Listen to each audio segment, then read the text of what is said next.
Okay, so here's a lowdown on scheduling lessons. We use this program right now called TeachWorks to schedule all of our lessons. You can synchronize that to Google Calendar or iCal, but you're going to want to do your notes and everything inside of TeachWorks, which is a web-based program. That'll be a separate video explaining how to do that. This is part of your training, so you'll want to be able to do that. So make sure you watch that video. Uh, Following the standard scheduling protocols 100% of the time is crucial to the day-to-day operations of our studio. You live by the calendar, you die by the calendar. Remember, you always contact a parent or student when the student has not arrived within 10 minutes. Always let a manager know in the instance of a no-show. Never reschedule a lesson without changing it on the calendar. Is it a permanent change or a one-time change? Make sure the calendar reflects that. So if you go and change a student's schedule, there's an option that asks you if this is a repeating occurrence or a one-time thing. So if it's a recurring one, it's going to change that lesson every week until the end of time. So make sure you do that correctly, or somebody may schedule a lesson during that time a week from now and your calendar's wrong. So make sure you are spot on with the calendar because it keeps everything in balance.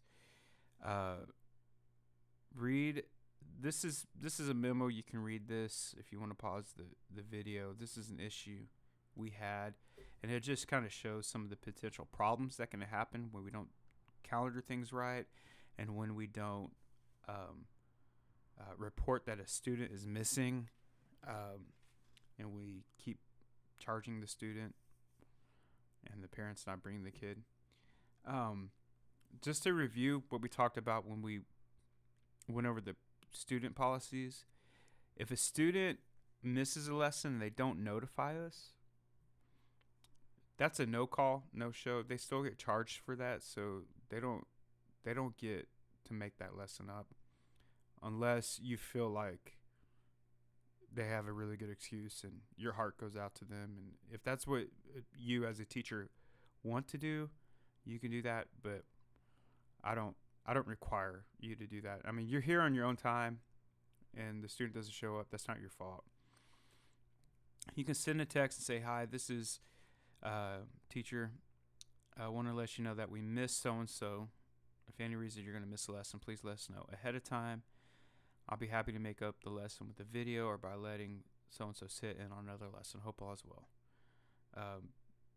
So for next time, contact us if you're not going to be here.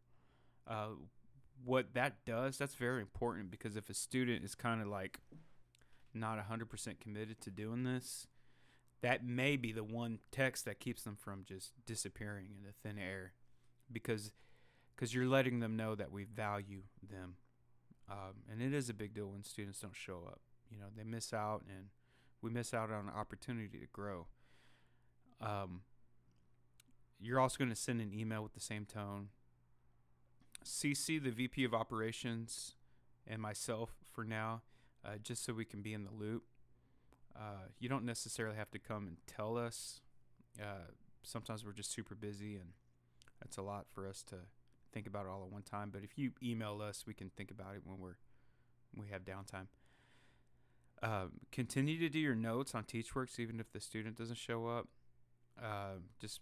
You can just copy and paste it from the previous week. So your homework is the same as last week. I'm not going to give you something new because you weren't here, but remember to work on A, B, C, D. Now, a red flag should be raised if a student misses 2 lessons in a row and they don't notify us. That student is at high risk of quitting, and we need to contact that person immediately. This is a non-negotiable. This is one of the things we can't compromise on. It sends the wrong message when we ignore people that leave. It tells them that we don't care about them, and when we try to collect the payment, it makes us look like huge jerks. So we gotta touch base with students. Even if you have a big group, and somebody's missing, you still need to keep up with those guys. So if you have a hole in your schedule, this unfortunately happens. We try to prevent this as much as we can, but sometimes you'll have a 4 o'clock and a 5 o'clock, and you'll have like this space of time before your 7 o'clock lesson because you don't have a 6 o'clock booked.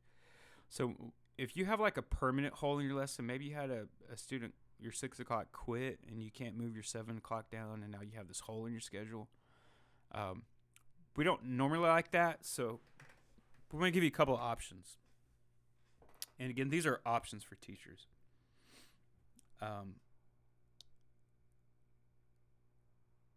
The first thing that you can do is just go somewhere else so that you're not a distraction. If you don't have anything to do, and other people are busy, and not everybody that works here are teachers, different employees are working on different projects and stuff,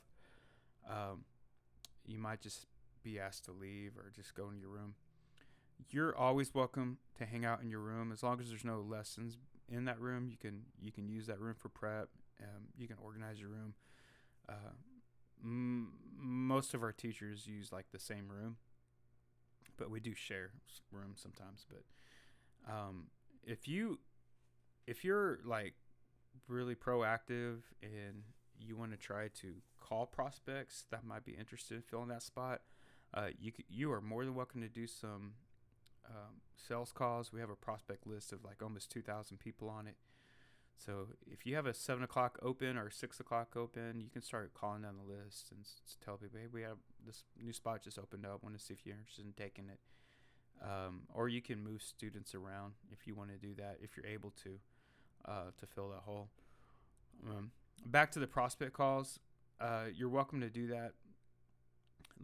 Also know that you get a commission for that too. So sales reps get a commission for making a sale. So if you call somebody and they decide to take lessons and you take their payment and file their card online and go through the whole sales process, you get a sales commission. We do have a sales protocol that you'll be needing to follow when attempting to book new students.